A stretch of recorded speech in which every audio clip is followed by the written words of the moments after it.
Bendiga a la persona que está a su lado. Dígale: te bendigo en el nombre del Señor, y que toda la gracia del Padre sea sobre tu vida. El favor, el amor.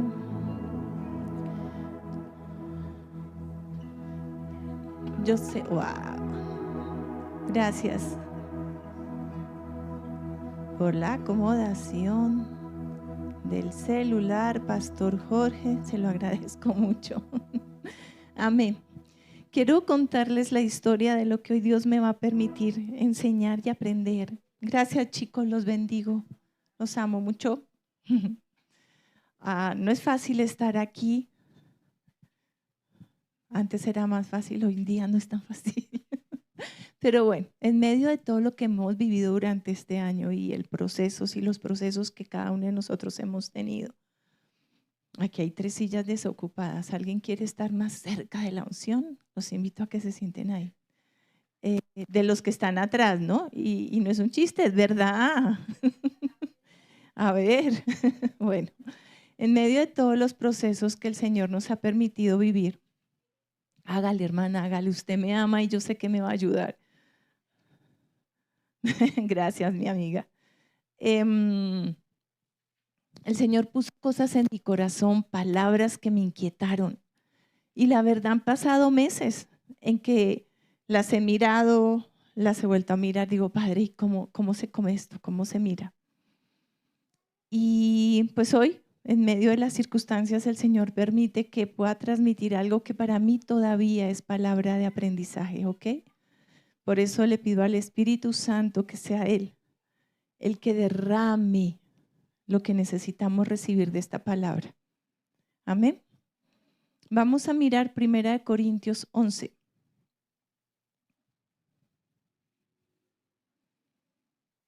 $26.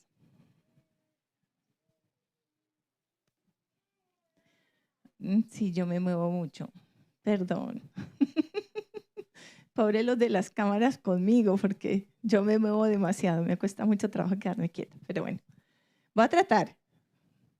1 Corintios 11:26 dice: porque todas las veces que comáis este pan y bebáis esta copa, la muerte del Señor proclamáis hasta que venga.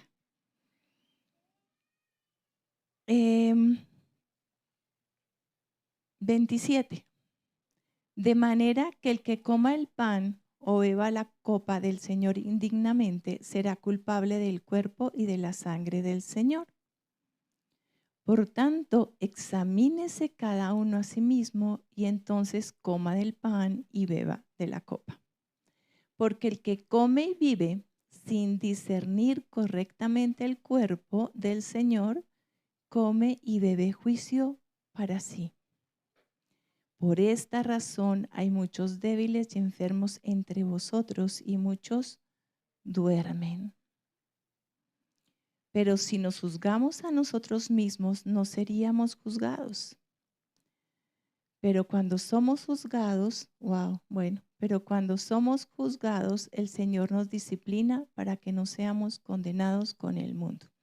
¿De dónde vino esta palabra? Y yo le pido al Padre que me crean que fuera de mí hay cualquier espíritu de juicio, porque no lo hay, pero sí mucha curiosidad. Cuando nosotros oramos y pedimos peticiones de oración, lo que más nos llega son peticiones de salud. Salud, salud, salud. Y hace como 2, 3 meses, ya no me acuerdo cuándo, yo decía: Padre, pero tu cuerpo, tu iglesia, tus hijos no tienen por qué estar tan enfermos. Yo sé que hay un proceso, yo sé que podemos madurar, hay muchas razones, pero en ese momento el Señor me inquietó por esta palabra. Y por eso le digo, quiero que de verdad, de verdad, de verdad, si alguien me conoce algo, sabe que no es palabra de juicio, porque todos estamos sufriendo alguna enfermedad. Y yo digo, yo y mi marido, dice él y todos, pero yo digo, bueno, Padre, por eso veía, porque el Señor nos está jalando un poquito más en medio de lo que somos y de lo que vivimos. O sea, veámoslo como hijos de Dios. y con la sensibilidad que el Espíritu Santo nos pueda dar. Porque cuando yo me hice esa pregunta en los tiempos de oración que el Señor hace también 3, 4 meses, 5, me estaba inquietando, casa de oración, casa de oración, casa de oración, amor y restauración desde hace 20 y tantos años fue establecida como una casa de oración. Y tenemos que convertirla en eso y debe ser eso. ¿Cómo? No sé, Padre, solo tú lo sabes. Yo hago lo que torpemente procuro hacer, jalo como procuro hacerlo y espero que el Señor me ayude y me apoye. Hemos tenido testimonios de los tiempos de oración, sí, del lunes, del viernes, pero sé que no es suficiente. Sé que falta que podamos ser llamados casa de oración. Entonces hay una palabra fuerte por allí. Pues de las últimas, perdónenme, yo la trato de pescar aquí. Estoy tratando de acordarme cómo es que funciona esto. Dice, por esta razón hay muchos débiles y enfermos entre vosotros y muchos duermen. No dice todos, no dice por esta razón, todos los que están enfermos es por eso y todos los que no. Pero sí hay muchos. Entonces digo, bueno, Padre, analicemos entonces lo que está en tu escritura. Y me paré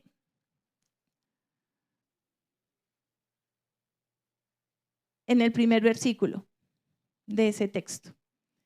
¿Qué dice el primer versículo? Devolvámonos hasta allá. Aquí dice, porque todas las veces que comáis de este pan y bebáis de esta copa, la muerte del Señor proclamáis hasta que Él venga. Me paré ahí, dije, bueno, ¿qué es lo que es la cena? ¿Qué es lo que es venir como hermanos cuando nos reunimos en su nombre y comer del pan y tomar del vino? ¿Qué es? Porque el juicio o el hacerlo mal nos representa muchas cosas, pero ¿sabemos qué es? Yo creo que a veces aún nosotros livianamente lo hacemos por cultura, porque es un hábito, como que no, y la culpa a la final es de todos, ¿verdad? Pero miremoslo, veámoslo. Entonces empecé solamente a tratar de preguntarle al Señor y buscar en la palabra. Y si ustedes me pueden colaborar, yo se los pido. Dice, ¿qué es proclamar? ¿Qué es lo que estamos proclamando cuando como cuerpo de Cristo, como hijos de Él, pasamos y tomamos del jugo de uva o del vino y del pan? Pues, ¿qué estamos proclamando? ¿Qué es? ¿Qué quiere decir que la muerte del Señor proclamamos, anunciamos, decimos qué es? O sea, no es un acto de simplemente pasar y tomar el vino, el pan y ¡pum! Ya. Estamos proclamando la muerte del Señor. ¿Y qué implica proclamar la muerte del Señor? Entonces son preguntas que me hice, que dije, ¿por qué, Señor? Yo quiero investigar, yo quiero averiguar, yo quiero a un pueblo del Señor sano. Yo quiero que si vamos a orar, cada vez más oremos por la salvación de los que no creen en Cristo, por las ovejas perdidas que quién sabe dónde andan, por los hijos pródigos. Quiero orar más por eso, pero si ustedes no se reúnen con nosotros, la lista de salud tiene 25 ítems y no es que no queramos hacerlo, claro que sí. La de finanzas, 20 y la de salvación, 15. 5 están las últimas, ¿cierto? Así es. Entonces yo digo, bueno, Padre, a ver, aquí pasa algo. Y algo que yo sé que el Señor está haciendo hace 3, 4 años en nosotros, en todos sus hijos, es enderezando los caminos torcidos. Los visibles o los no visibles, porque es que hay, ay Dios mío, hay unos que están por debajo de tierra y hay otros que están por encima de la tierra, pero bueno. ¿Quién, cómo y qué está involucrado en la proclamación de la muerte de Cristo? Estas fueron como las preguntas que me planteé. ¿Qué quiere decir proclamar la muerte de Cristo? ¿Ok? Perdón, porque es que no he logrado ubicarme y acordarme cómo es este rollo. Voy a hacer esto así y así, ya. Listo. Entonces, ¿qué proclama? Lo primero que proclama, la cena, el proclamar lo que hizo Jesucristo, es que el Padre es un arquitecto. ¿Qué? ¿Cómo sí? Hebreos 11:10 dice, porque esperaba la ciudad que tiene cimientos, cuyo arquitecto y constructor es Dios. Y estamos hablando de una ciudad celestial, estamos hablando del reino de los cielos, donde hay gobierno, donde Él está, ¿verdad? Pero de esto lo que quiero extraer es que sí, el Padre es un arquitecto y es un arquitecto no solo de la ciudad. Y yo miro, dice en 2 Corintios 5:18, todo esto procede de Dios, quien nos reconcilió consigo mismo por medio de Cristo y nos dio el ministerio de la reconciliación. O sea, el arquitecto de todo nosotros, de lo que es cada cosa que hacemos, de lo que leemos en la palabra, de nuestro hogar, es Dios. Dios es el que está al tanto de todas las cosas. ¿Por qué? Porque Él es el creador, porque Él es el arquitecto. Y si miramos más adelante, vemos, aquí nos dice, quien nos reconcilió consigo mismo por medio de Cristo y nos dio el ministerio de la reconciliación. Yo le pido al Espíritu Santo que Él sea derramando sobre cada uno de nosotros la revelación que cada uno de nosotros necesita. Dele un codacito a la persona que está a su lado y dígale, ponga atención, despierte, que tiene la palabra para nosotros en este momento, como si fuera la primera vez que la leyéramos. Ah, no, es que eso yo ya lo leí. Ah, no, es que eso ya lo investigué. No, descubre algo nuevo. Versículo 19. A saber que Dios estaba en Cristo reconciliando al mundo consigo mismo, no tomando en cuenta a los hombres sus transgresiones. Pero todo esto, ¿quién lo hizo? ¿Cuál es el motivador? ¿Quién es el motivador? Dios. Dios es el arquitecto de todo esto. O sea, cuando nosotros proclamamos la muerte y resurrección de Jesucristo, estamos proclamando la obra de Dios en Cristo. Y eso cuando se hace, cuando estamos tomando del pan y del vino. Y yo quiero no que lo hagamos, y yo le oré tanto a Dios, que no lo empecemos a hacer entonces ahora de una manera religiosa, ¿no? Entonces empezamos, no pasamos, porque no, es cuestión de entender para que lo hagamos bien, para que nos exijamos a nosotros mismos el hacerlo bien y correctamente. Amén. Como diría mi marido, amén o ayayay. Hechos 2:22 dice, varones israelitas, escuchad estas palabras.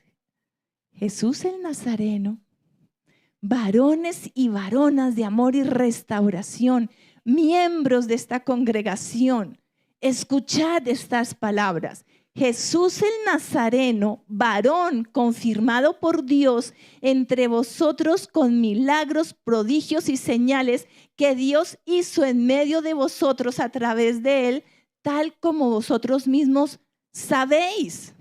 ¿Quién es el que hacía los milagros a través de Jesús? Dios mismo como arquitecto y diseñador. Dios fue la fuente. Entonces, cuando nosotros tocamos, hablamos de alguna manera de Cristo, estamos hablando de Dios y lo estamos tocando. Y algo más todavía. ¿Qué hizo Dios? Confirmar a Jesucristo. Les estaba enseñando a los nazarenos, ya nosotros, quién era Cristo. Su representante. ¿Quieres conocer a Dios? Conoce a Cristo. Amén. Más en el 23 dice, a este entregado por el plan predeterminado. ¿Quién es el arquitecto? ¿Cuál era el plan predeterminado? Cristo. Y el previo conocimiento de Dios, clavasteis en una cruz por manos de impíos y le matasteis. ¿Pero solo sorprendió al Señor? No. De hecho dice, por el plan predeterminado y el conocimiento predeterminado y el previo conocimiento de Dios. El Señor sabía lo que iba a pasar, pero era su gran plan, era su gran proyecto. Él gestó desde el comienzo este diseño, este propósito, esta meta. ¿Sabes por qué y para qué? Juan 10:18. Cristo dice, nadie me quita la vida, sino que yo la doy por mi propia voluntad. Tengo el derecho de darla y de volverla a recibir. Esto es lo que me ordenó el Padre. Cristo hubiera podido decir, no, yo no tengo por qué morir. Pero lo hizo y lo hizo voluntariamente. ¿Sabes por qué? ¿Sabes realmente por qué? Eso es solo una parte de lo que proclamamos y anunciamos cuando tomamos la cena del Señor. A Dios mismo, el plan de Dios, su propósito y algo que hizo Cristo voluntariamente. Entonces, ¿qué proclamamos? Que el Hijo es el consumador. Dios es el arquitecto de ese diseño, de ese propósito. No sé cómo decirlo, Padre, pero tú sí sabes qué quiero expresar. Miremos Hebreos 12:2. Dice, puesto los ojos en Jesús, el autor y consumador de la fe, quien por el gozo puesto delante de él soportó la cruz, menospreciando la vergüenza y se ha sentado a la diestra del trono de Dios. Amén. Entonces, ¿qué proclamamos? Que Dios es el arquitecto y que tiene todo un plan. Que el Hijo, Cristo, es el consumador de ese plan, de esa fe. ¿Y cómo lo hizo Él? ¿Cómo logró hacerlo? Con los ojos puestos en el Padre, viendo lo que iba a venir. Lo veremos más adelante. Menospreció la vergüenza. Se ha sentado a la diestra del trono de Dios. Amén. Hechos 3. Y le están diciendo a los israelitas, disteis pues muerte al autor de la vida. ¿Quién es el autor de la vida? Jesucristo, al que Dios resucitó de entre los muertos. ¿Se acuerdan que Jesús es la palabra? Es tan difícil de dividirlos, aunque cada uno cumple una función. La función de Dios es el arquitecto. La función de Jesús es el consumador, el que da vida, al que Dios resucitó, porque ¿quién lo resucitó? Dios. ¿Quién da vida? Él, de la cual nosotros somos testigos. Y en Hechos 5 dice, y a este Dios exaltó a su diestra como príncipe y salvador, para dar arrepentimiento a Israel y perdón de pecados.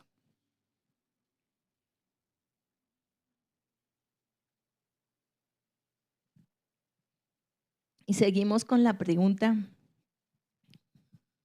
¿pero qué proclamamos? ¿Qué contenido tiene esta mesa que sencillamente se sirve y que muchos de nosotros tomamos cada 8 días en medio de la congregación o tomamos en nuestras casas en un momento que Dios nos lo ha indicado?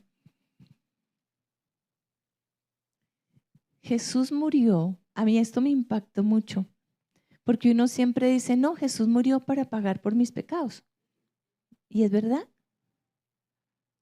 ¿Es verdad? Sí, díganlo sin miedo, sí. Él murió por nuestros pecados, pero no solo por eso. Algo que me impactó mucho es que Jesús murió, perdón, para acercarnos a Dios.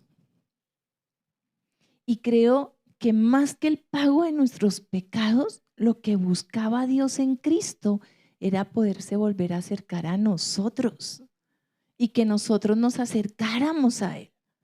Porque Él nos ama, porque toda la vida lo que ha querido es tenernos cerca. no lejos. Pero ¿qué ocurre? Dice, primera de Pedro 3, porque también Cristo murió por los pecados una sola vez, el justo por los injustos, para llevarnos a Dios. O sea, el propósito en sí no fue morir por los pecados, ese fue el medio. Esa fue la herramienta que usó Dios. ¿Para qué? Para llevarnos a Dios. ¿Qué nos puede alejar de Dios? El pecado. El pecado. ¿Quién puede alejarse de Dios o cómo nos podemos alejar de Dios? Por nosotros mismos. Así de sencillo. ¿Mm? Entonces, ¿cómo así? ¿Y se escondió la cámara? Sí. Se fue. Ay. Bueno, veremos que de pronto salga otra vez. Pero se me adelantó. Ya, eso, gracias, Señor. Primero, para acercarnos a Dios, era necesario pagar por el pecado. Si no, no hay forma de que nos acerquemos a Dios. Primero, para acercarnos a Dios, debemos,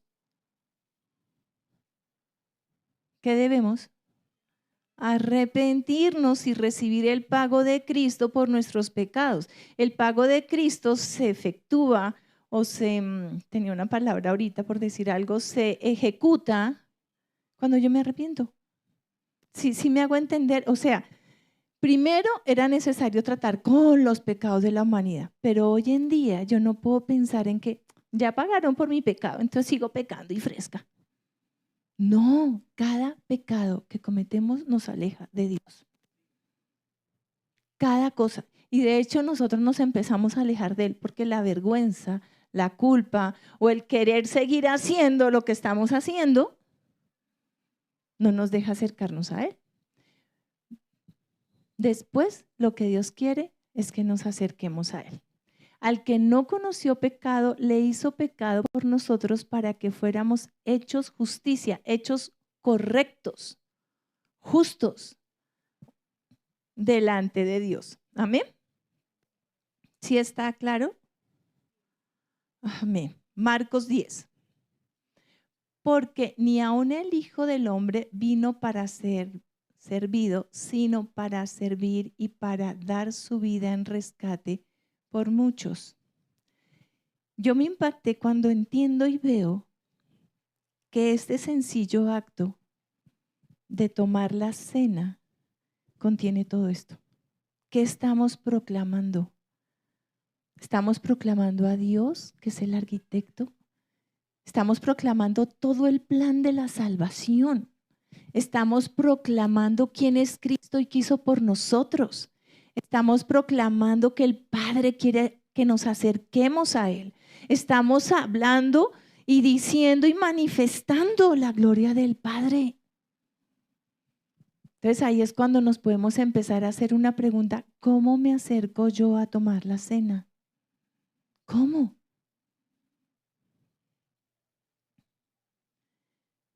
Su muerte, la muerte de Cristo, cumple los sacrificios del Antiguo Testamento. Y me gustó incluirlo porque cuando estamos empezando a celebrar las fiestas y con toda la explicación magistral que hace el pastor Jorge de todo este tema, si nosotros nos damos cuenta que está muy unido a lo que vivimos hoy, ahora, en medio de lo que hizo Cristo en la cruz y lo que proclamamos a través de la cena, ¡oh!, todo toma sentido, todo se vuelve más grande, bueno, para mí, más poderoso. Digo, wow, Padre, y por eso me gustó tanto cuando vine y vi, dije, ay, sí, qué rico, no lo desbaratamos. Porque es que la palabra del Señor está toda unida. Amén. No hay nada suelto, no hay nada de por aquí, por allá. Todo se hace en uno solo. Amén. Bueno, Levítico 14:13 dice: enseguida degollará el cordero en el lugar donde degüellan la ofrenda por el pecado y el holocausto, en el lugar del santuario, porque la ofrenda por la culpa lo mismo que la ofrenda por el pecado pertenece al sacerdote. Es cosa santísima. O sea, cuando Jesucristo cumple todo lo del Antiguo Testamento, está cumpliendo el ser la ofrenda por el pecado y el holocausto. Él fue consumido.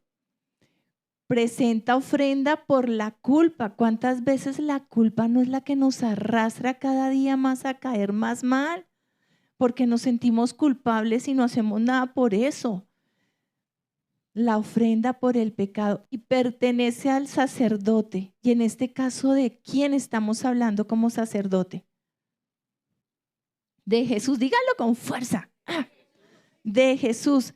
Es cosa santísima. Y nosotros tomamos la cena entendiendo que es algo santo, porque representa a Cristo, representa a Dios como arquitecto y algo más. Entonces, Jesús cumple con los sacrificios del Antiguo Testamento, como la ofrenda por el pecado, ¿cierto? Además de eso, es el Cordero de la Pascua. Éxodo 12 dice, el Cordero será un macho sin defecto, sin pecado. ¿Cristo cumple eso? Ok, de un año, tenía 33, bueno, en el Señor 1000 años son como, ¿no? Lo apartaréis de entre las ovejas o de entre las cabras. Jesús era apartado, fue apartado, ¿cierto? El Cordero de la Pascua. Y en Mateo 26, 2 dice, ¿sabéis que dentro de 2 días se celebra la Pascua? ¿Quién dice eso? Jesús. Y dice, y el Hijo del Hombre será entregado para ser crucificado. O sea, en Él están todas las cosas y todas las necesidades del perdón, del levantamiento. Jesucristo cumplió con la tarea cabalmente. Y también el macho cabrío de la expiación. Y esto me gusta porque de alguna manera estábamos celebrando la expiación, ¿cierto? Hace 8 días. Vamos a buscar Números 29:5. Dice, y un macho cabrío como ofrenda por el pecado para hacer expiación por nosotros. Y ese macho cabrío ahorita es Jesús. Pagó lo del pecado, pagó lo de la culpa, fue el cordero sacrificado. ¡Wow! Y entonces, ¿qué quiere decir expiación? Una definición sencilla. El acto por el cual Dios borra el pecado a través del sacrificio, sufrimiento o muerte. Es la forma mediante el cual Dios perdona y olvida el pecado. ¿Se acuerdan que teníamos un versículo que decía, y Dios no les tuvo en cuenta el pecado a los hombres por Cristo? ¿Qué es expiación? El acto por el cual Dios borra el pecado a través del sacrificio, sufrimiento o muerte. Y aquí fue sacrificado, sufrió y fue muerto. Es la forma mediante la cual Dios perdona y olvida el pecado. En Él está la provisión, en su sangre derramada. Yo pensaba ahorita mientras les narraba esta historia, con razón el Señor pide que hagamos las fiestas de Él perpetuamente, porque es que tenemos la oportunidad de reconciliarnos con Él una y otra vez. Las fiestas nos llevan a pensar en todo esto, a presentarnos delante de Él, a reconocer nuestras faltas. Yo decía, Padre, gracias, porque si fuera solo una vez y mis errores del mañana, los de hoy, los dentro de media hora, ¿qué voy a hacer? Pero el Señor proveyó para eso.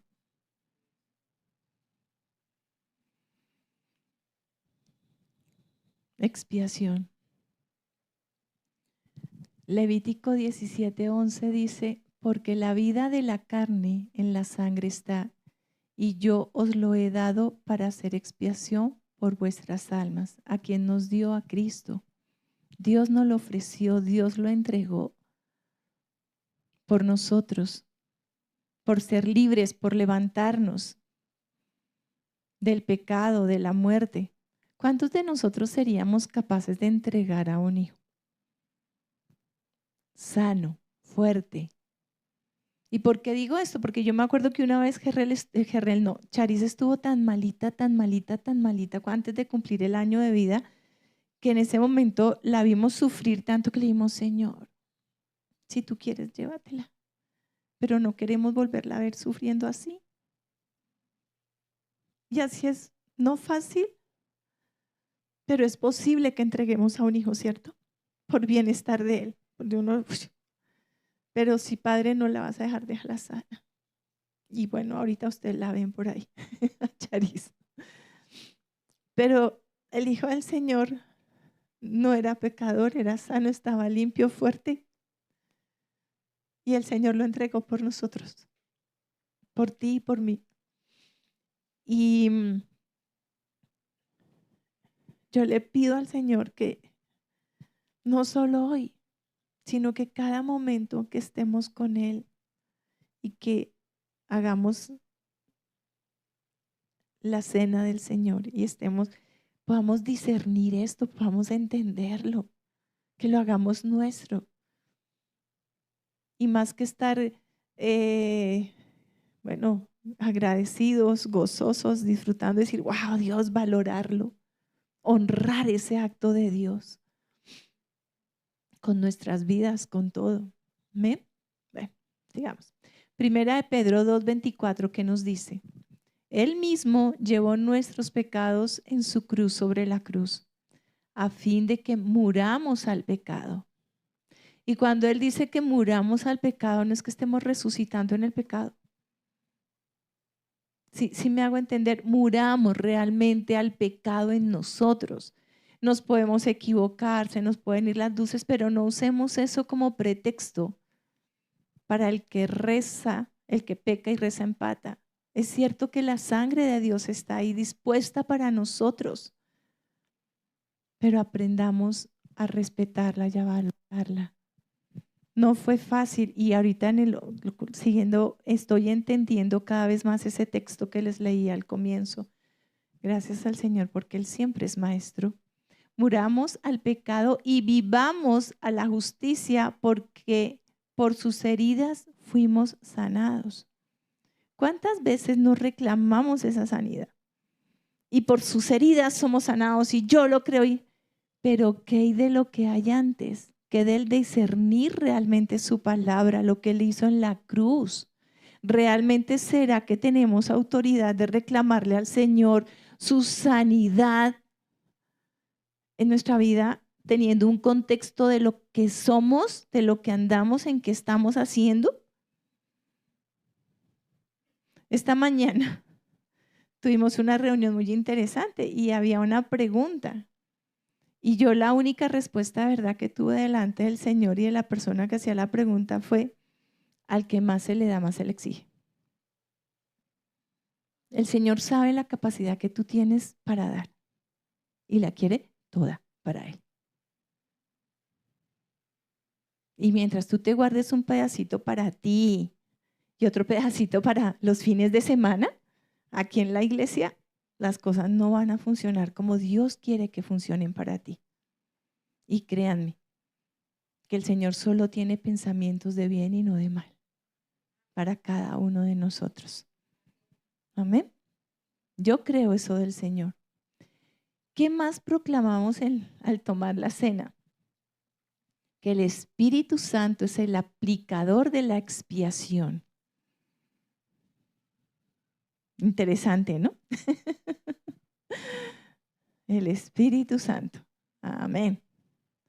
Juan 3:5 que nos dice, Jesús respondió, en verdad te digo que el que no nace de agua y del Espíritu no puede entrar en el reino de Dios. Tenemos que nacer en el Espíritu. Tenemos que nacer de nuevo. Amén. Es necesario. Y eso a través de quién o quién ejerce ese potencial, el Espíritu Santo. Juan Hoy debe ser el mismo, yo creo. Juan 3, 6. Perdón. Dice, lo que es nacido de la carne, carne es. Y lo que es nacido del espíritu, espíritu es. Y no te asombres de que te haya dicho, es necesario nacer de nuevo. El viento sopla donde quiere y oyes su sonido, pero no sabes de dónde viene ni a dónde va. Así es todo aquel que es nacido del espíritu. No es que seamos desubicados o que andemos errantes como andó Caín. Es que vamos a donde el Señor nos envíe y venimos de donde el Señor nos manda. Amén.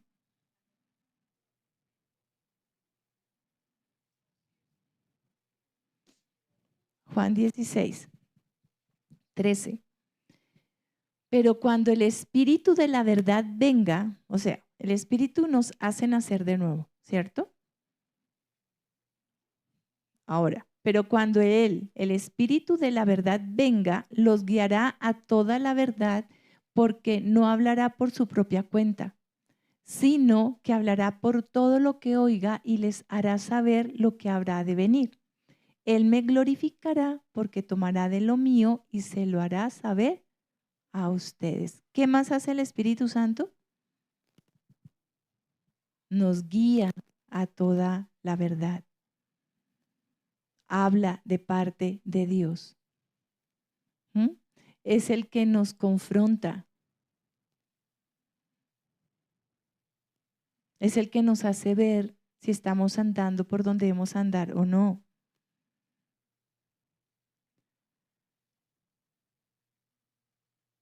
Esa es la labor del Espíritu Santo. Y eso es lo que proclamamos cuando tomamos la cena. Que el Padre es el arquitecto de una obra perfecta, que Cristo ejecutó esa obra perfecta y que el Espíritu Santo la conecta con nosotros y nos guía. Que andamos por donde el Señor nos dice que andemos.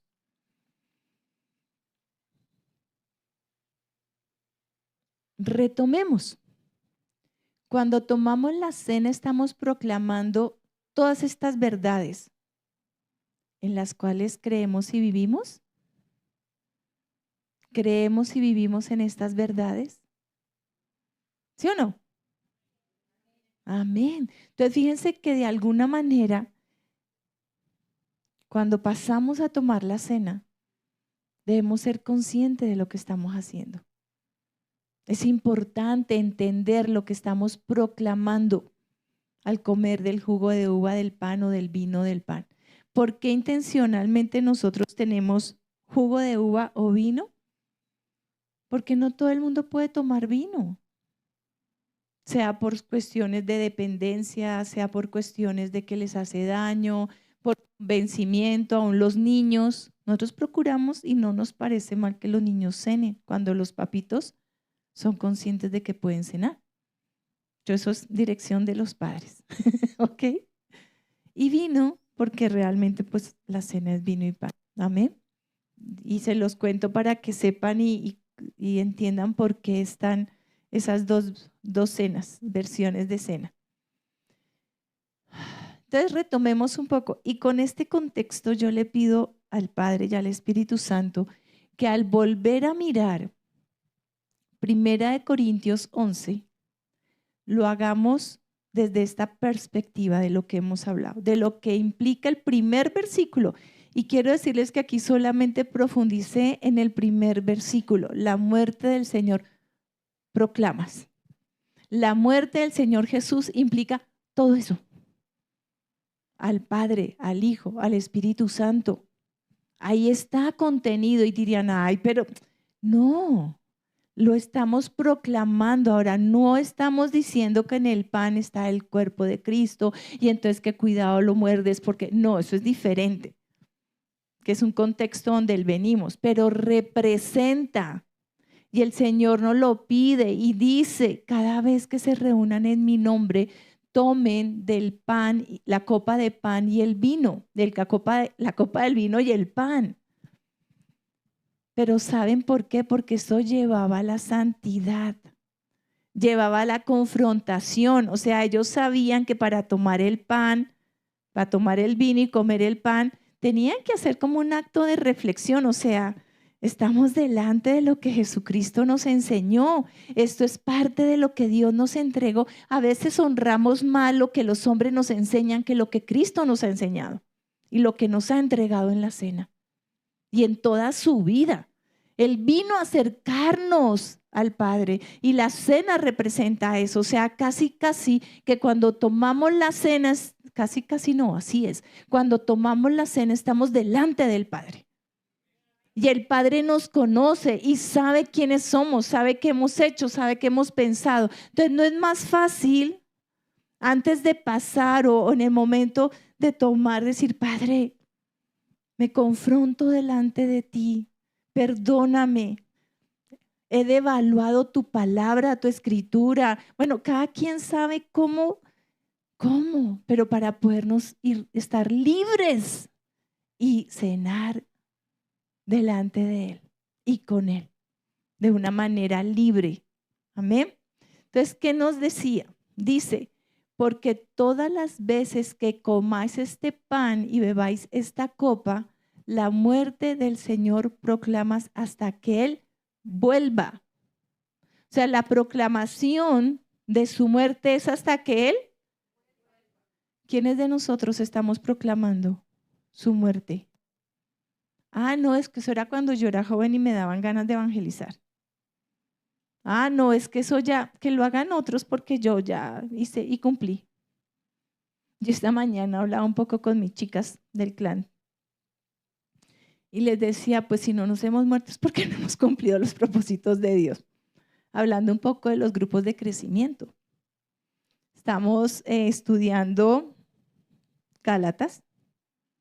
Bueno, Gálatas es en el devocional. Acabamos de terminar la carta segunda de Tesalonicenses. ¿O Timoteo? Sí, es que a mí, igual que mi esposito, se me cruzan. Pero Pablo hablaba y a veces uno lee la palabra y parece incoherente, ¿no? Porque Pablo, hay un versículo que a mí me impactó que dice, y el Señor me dio fuerzas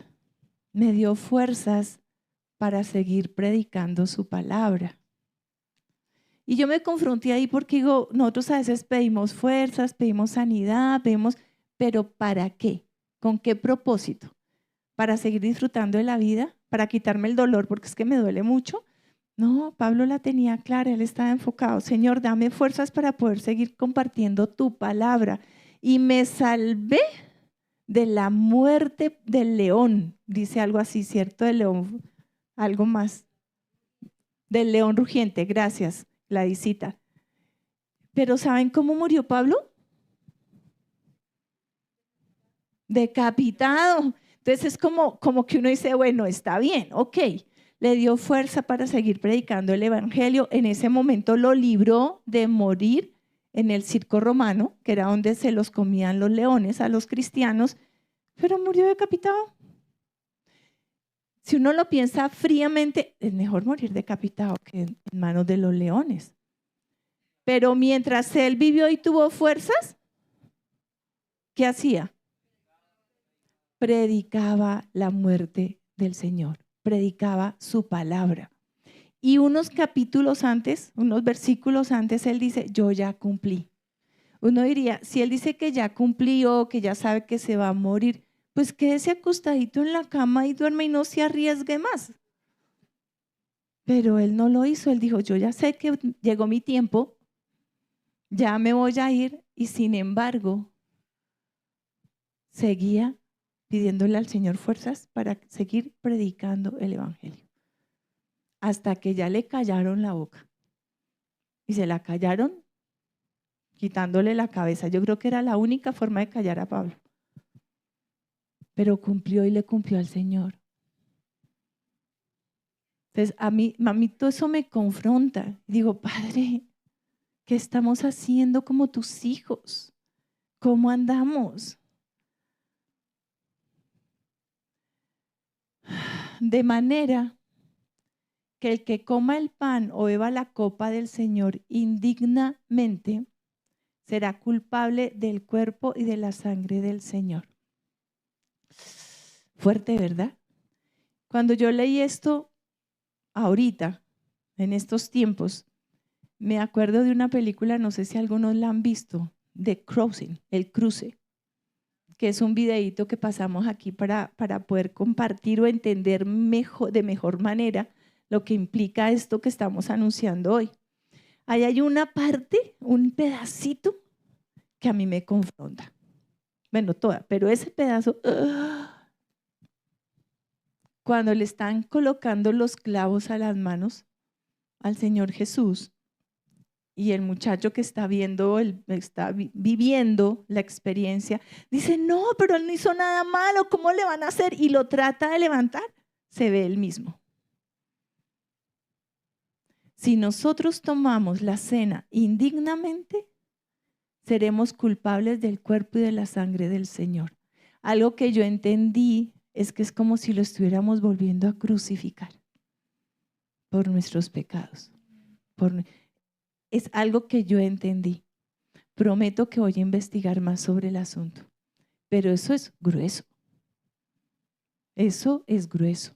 Es como cuando nuestra mamá nos tiene una cena rica, se esmeró en el almuerzo y vamos a llegar a almorzar y la llamamos a decir, ay no mami, es que me invitaron a comer hamburguesa allí en Palomino. Y dejamos a la mamá con el almuerzo. Somos culpables del almuerzo de la mamá, lo menospreciamos. ¿Sí o no? ¿Qué mamá ha sufrido eso? Y uno, bueno, mi amor, que la pase rico, que coma rico. Me tocó comer doble. No, se lo congelo en la nevera para mañana. Pero es como eso, como que el Señor ya sirvió, ya hizo, y no lo entendemos, lo menospreciamos, lo devaluamos, como ya no lo vimos, no lo vivimos nosotros. No. Ahí hay mucho contenido y tenemos que tenerlo en cuenta. Por lo tanto, examínese cada uno a sí mismo. Evaluémonos cada uno. Solo nosotros realmente delante de Dios sabemos qué pata tenemos coja. ¿Sí o no? ¿Qué circunstancia estamos viviendo? Bueno, y el Señor lo sabe. Él conoce el parámetro que tiene para nosotros y lo que quiere de cada uno de nosotros. ¿Y sabes qué? La plomada que tiene para mí, el Señor es muy diferente a la que tiene para ti. Cada uno de nosotros tiene una plomada de acuerdo a lo que Dios creó en ti. O sea, deja de mirar al vecino. Ay, pero es que yo sí. Ah, no, pero es que según las condiciones de vida que tú tienes, de las circunstancias que has vivido, el Señor te pone una plomada. Dice, este es tu derechito, esta es tu imagen en mí, dándome la gloria y la honra. Quita las manchas negras que hay ahí. Bórralas. Porque aquí todos se ven lindos. Puedes decirles a la persona que está al lado, te ves muy bien. No lindo, porque es que si es varón, lindo no se ve. Se ve guapo. Sí. Pero el Señor sabe que tanto tu interior está reflejando esa belleza. ¿Sí? Por tanto, examínese cada uno a sí mismo y entonces coma del pan y beba de la copa. Hay muchas iglesias en que para evitarse el riesgo de que la gente cene indignamente, entonces cenan por ahí una vez al mes o cada 2 meses. Pero yo leo este versículo y para mí el estar cenando cada 8 días y cada vez que me reúne en su nombre, ya en mi casa me confronto delante del Señor ante mi caminar. Y entre más pronto, mejor. Si yo espero cada mes para confrontarme en mis pecados, a ver, el paquete se vuelve más grande y me va a pesar más. Pero si yo me confronto cada 8 días, con la palabra que el Señor entrega, con lo que está diciendo, y me alineo al Señor, pues cada vez voy a estar más cercano a Él. ¿Sí o no? ¿Estamos? ¿Lo creemos? Por eso la responsabilidad es fuerte, pero de cada uno. De cada uno. Por eso es importante entender qué es la cena. Y hoy creo que estamos entendiéndola un poquito más, de una manera más profunda. Entonces dice, examínese cada uno a sí mismo y entonces coma del pan y beba de la copa. No dice, no. Y si tienes un pecadito, entonces ¿sabes qué? Sigue pecando y no tomes la cena. Porque es que eso es lo que hacemos a veces de comodidad. Entonces mejor no tomamos la cena, pero seguimos andando como estamos andando. Todo lo que hace el Señor es para corregirnos, para acercarnos a Él. Entonces pongámonos a cuentas con el Señor, hagámonos un propósito en nuestra vida y entonces, diga usted conmigo, entonces coma del pan y beba de la copa y celebremos juntos con el Señor la muerte y resurrección de Cristo. Amén. Eso es lo que yo digo. Ahora, ¿qué quiere decir indignamente? Realizar una actividad o actuar sin la dignidad o el respeto que se espera en una situación determinada. ¿De acuerdo? Hay que respetar. Dice, realizar una actividad o actuar sin la dignidad o el respeto que se espera en una situación determinada. A veces nosotros, por levantarnos en contra de la religiosidad, que hay que hacerlo, terminamos siendo irrespetuosos. ¿Sí o no? ¿Quién de nosotros, cuando estábamos en la vida cristiana, en la vida católica, nos atrevíamos a entrar al templo cristiano comiendo, bebiendo, gritando, hablando? ¿Quién? No, de hecho yo recibí unos pellizquitos por haber hablado cuando iba con mi mamá a esas cosas. Pero en medio de la libertad y aboliendo la religiosidad, que lo entiendo, entonces, a ver, ninguno, o sea, que yo los estoy revisando y todos están hermosos. Pero muchas veces nos presentamos en el templo, ya no me muevo más, de chores, en camiseta, con descotes. Entonces, eso también es indignamente, además del interior. Justo es hablar que como nos vestimos muestra mucho de lo que tenemos en el interior, casi siempre. Amén. Entonces, perdón.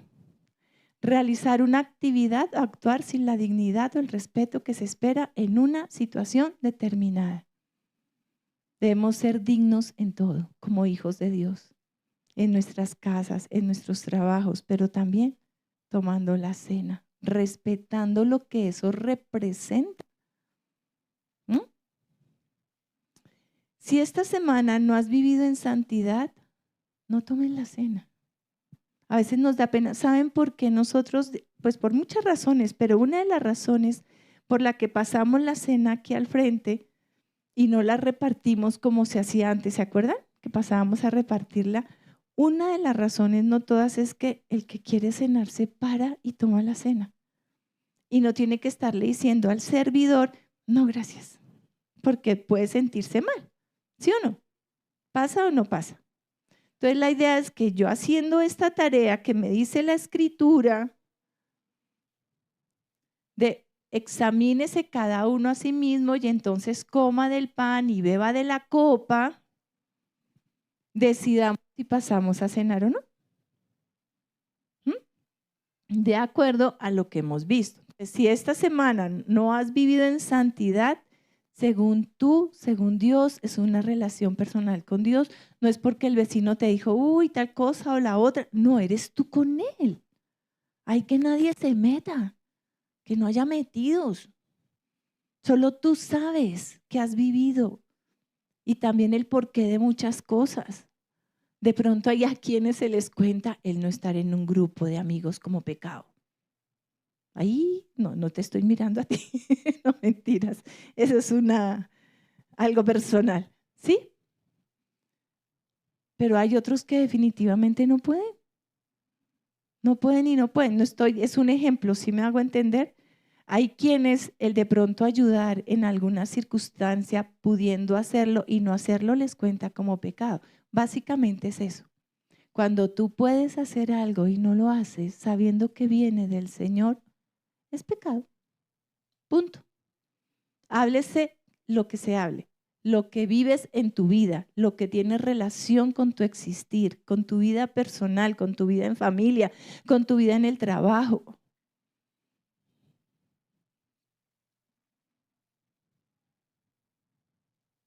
Las personas que participan deben estar caminando con Dios y andando dignamente de su vocación, o en su vocación, colocaría yo. ¿Mm? Amén. O ay, ay, ay. Amén. 29. Porque el que come y bebe sin discernir correctamente el cuerpo del Señor, come y bebe juicio para sí. Por esta razón hay muchos débiles y enfermos entre vosotros y muchos duermen. Y yo quiero que lo veamos como una opción. ¿Qué tanto las circunstancias que estamos viviendo, qué tanto pueden ser a razón de a razón del pecado a la final? Yo me pongo a pensar, digo, ¿qué es cenar indignamente? Pues porque tengo pecado y me hago el loco. Y digo que no lo tengo, entonces paso y ceno fresca. Es como eso, no sé, y espero poderme hacer entender y poder lograr que el Espíritu Santo nos hable lo que nos debe hablar. Amén. Discernir, ¿qué es discernir? Distinguir, elegir mediante una búsqueda exhaustiva, examinar. Entonces, ¿qué debemos hacer? Porque el que come y bebe sin discernir, amén, correctamente correctamente el cuerpo del Señor come y bebe juicio para sí. O sea, si tú no te has alineado en algo, mejor no cenes, alíñate y cenas. ¿Ok? Creo que eso debe ser lo sano entre nosotros. A veces nos acostumbramos a un pecado y ya se nos deja de parecer pecado, porque está en nuestras vidas y ya como que desayunamos, almorzamos y comemos con Él. Y el Señor me perdona y Él es misericordioso y como Él es amor me acepta en medio de ese pecado y se me parece normal. Y yo le pido tanto al Espíritu Santo que nos confronte en esto a todos. Entonces, la capacidad, ¿qué es discernir? La capacidad de elegir adecuadamente o tomar determinaciones. La capacidad de decidir entre la verdad y el error, entre lo correcto y lo incorrecto.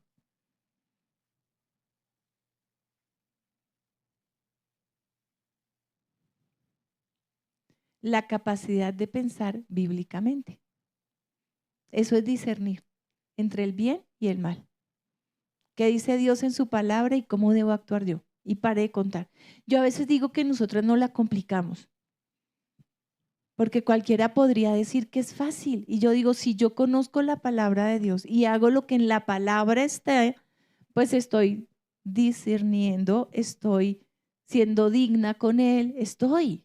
A veces solo es falta de enseñanza, de entender y conocer realmente qué hay detrás de cada cosa, de aprendizaje, de leer la palabra y saber cómo me la aplico a mí, no al vecino, a mí. La capacidad de pensar bíblicamente. ¿Y qué debemos hacer para pensar bíblicamente? ¿Y qué más? Leer la palabra, estar en comunión, orar, ser obedientes. Que muchas veces es tan sencillo como leer la palabra, porque es que haces cuando voy a escuchar la voz del Espíritu Santo. No me ha dicho nada. Está callado y se nos complica. Lea la Biblia y ahí el Espíritu Santo le está hablando. Miren, en esto yo decía, bueno, Dios inspiró a los escritores de la Biblia. La Biblia es la palabra de Dios y el Espíritu Santo le da vida. Entonces, no nos preocupemos si escuchamos o no al Espíritu Santo. Leamos la Biblia y obedezcámoslas. A la final, eso es escuchar al Espíritu Santo también, de la forma más sencilla. Porque ¿quién inspiró la palabra de Dios? Dios a través del Espíritu Santo. Está bien que digan Espíritu Santo, solo que quiero que hoy nos enfocamos en Dios como arquitecto. De todo, de todo. ¿Amén? Bien.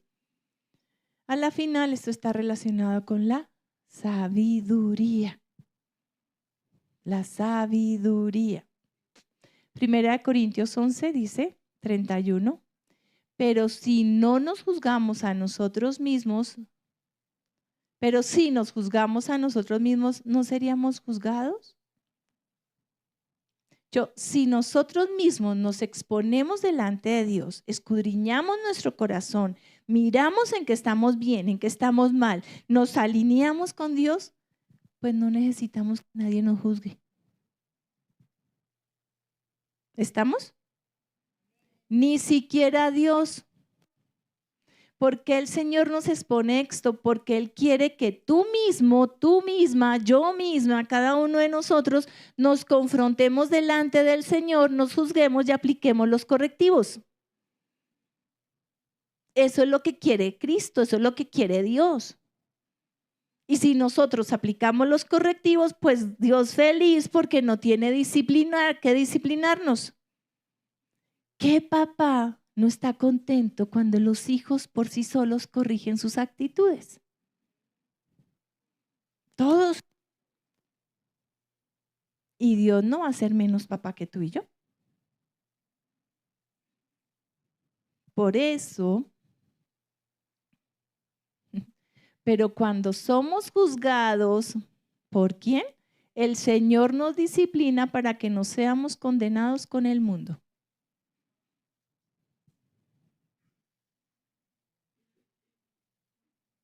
¿En qué disciplina estamos? Duro, duro. Leyendo un poquito yo más de esto, de hecho, si leímos los versículos anteriores, nos damos cuenta por qué se escribió esto. Estábamos en la iglesia de Corinto, en Corinto había muchas cosas, pero yo pienso en todas las iglesias y en las iglesias que están en la palabra, digo, no son diferentes a las nuestras. Todo lo que está ahí lo estamos viviendo y estamos batallando en contra de eso. Y lo que quiere el Señor es que nos apliquemos nuestros correctivos. Pero si nos juzgáramos a nosotros mismos, no seríamos juzgados. Pero cuando somos juzgados, el Señor nos disciplina. ¿Por qué? Para que no seamos condenados con el mundo. ¿En qué de nuestras vidas estamos viviendo como el mundo?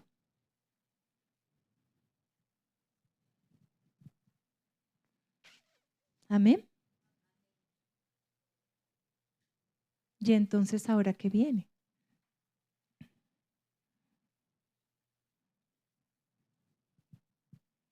Para cada uno de nosotros.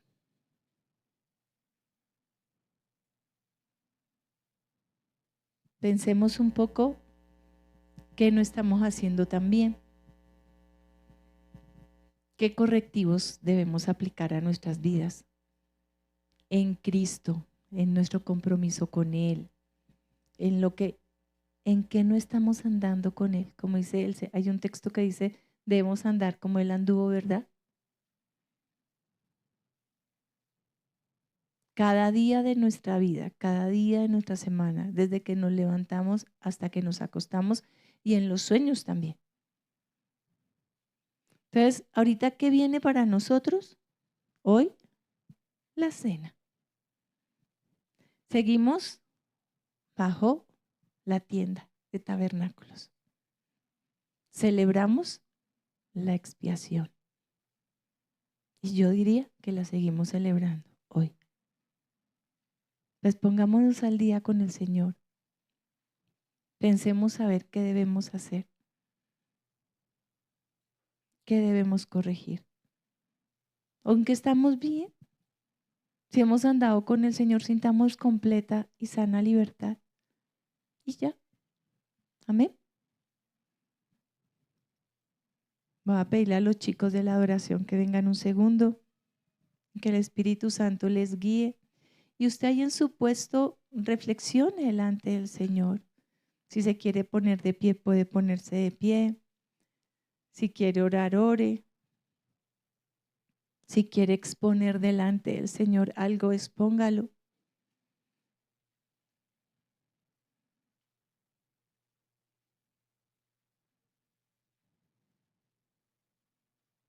Yo espero en el Señor que cuando nosotros entendamos esta escritura y podamos entender, profundizar y avanzar en el diseño de Dios, cada vez haya menos enfermos entre nosotros. Ese es el anhelo. Esa fue la motivación que el Señor colocó en mí hace unos meses, cuando empezamos a pedir las oraciones, las necesidades de oración. Decía, Padre, esto no está bien. Y esa fue una respuesta que el Señor me dio.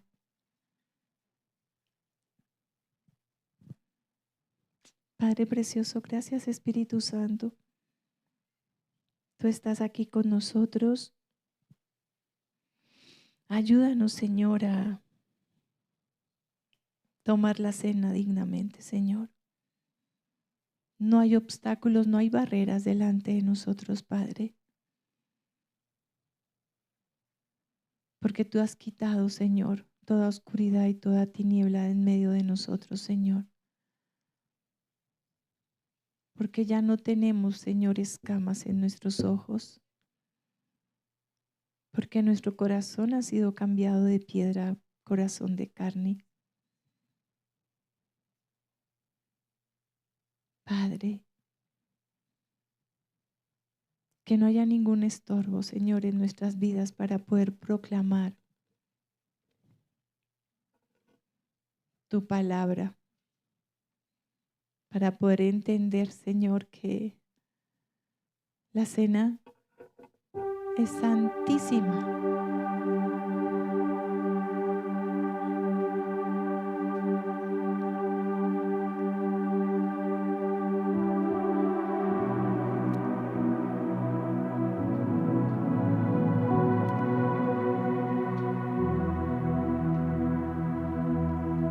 Revélanos, Señor,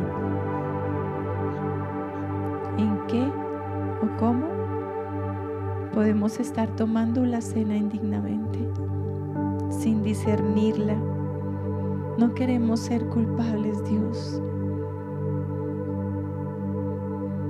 No queremos, Señor.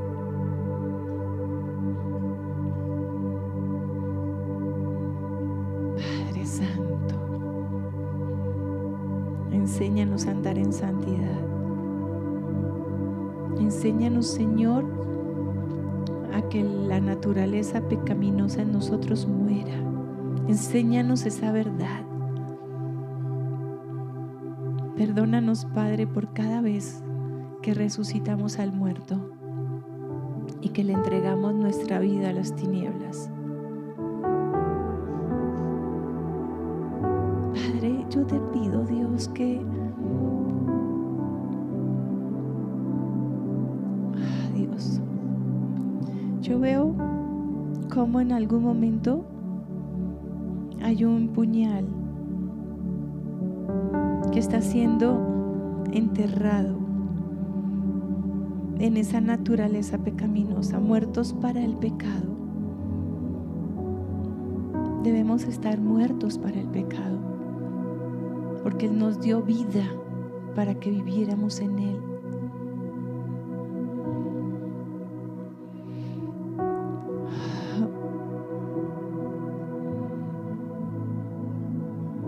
El enemigo quiere enterrar ese puñal, pero a lo que está vivo por Cristo, no nos expongamos a eso.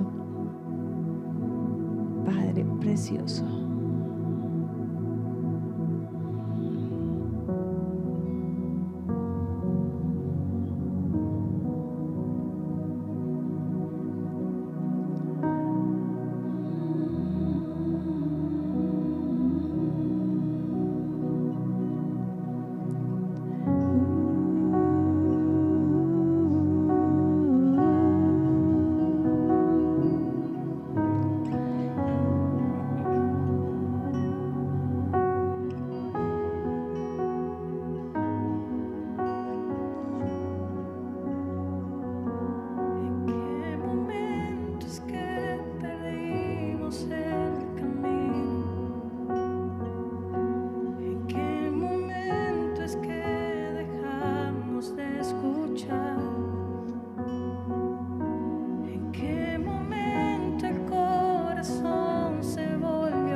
Padre precioso, gracias.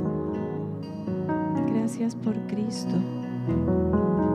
Gracias por su sangre derramada por nosotros. Gracias por ese cuerpo que fue molido, Señor, por mi pecado, por mi falta de amor, por mi ausencia de ti, Señor. Padre, en Cristo hay provisión de perdón, hay provisión de cambio.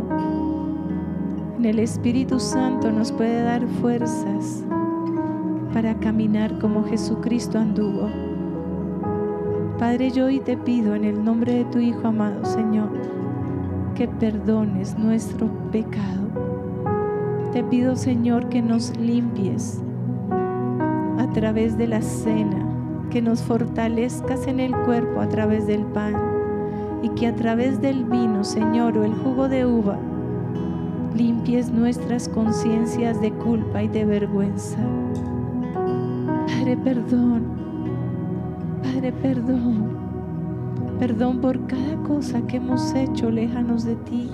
Perdón por cada vez que hemos tomado la cena indignamente, Señor, sin entendimiento, sin respeto, Señor. Padre, pero hoy queremos empezar a tomar la cena con mayor entendimiento, entendiendo quién tú eres, Señor, y lo que representa en Cristo, en Dios, en el Espíritu Santo, proclamar la muerte de Jesús, el perdón de los pecados con el propósito de acercarnos a ti, no de alejarnos, sino acercarnos. Y hoy es un día de victoria para quienes tomemos la decisión de reconocer lo que hemos vivido, lo que hemos hecho, cuando hemos tomado la cena indignamente, sin discernirla, y de un nuevo comienzo, porque el propósito del Señor es acercarnos a Él. Y yo te pido que cuando estés preparado y listo, acércate al Señor y a través de tomar la cena, el jugo de uva, el pan, ya habiéndolo discernido y entendiendo la dignidad de lo que representa, pienses que te estás acercando al Señor, a su voluntad en tu vida, a quererlo obedecer y a conocerlo cada vez un poco más. No es para alejarse, es para entender cómo estar más cerca de Él, con un corazón de carne y no un corazón de piedra, con entendimiento, con sensibilidad hacia lo que hizo Cristo por nosotros. Amén.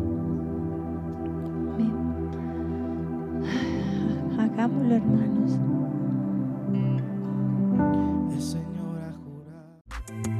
Esperamos que esta palabra haya sido de bendición para ti. Mantente conectado con nosotros en www.amoryrestauracion.com.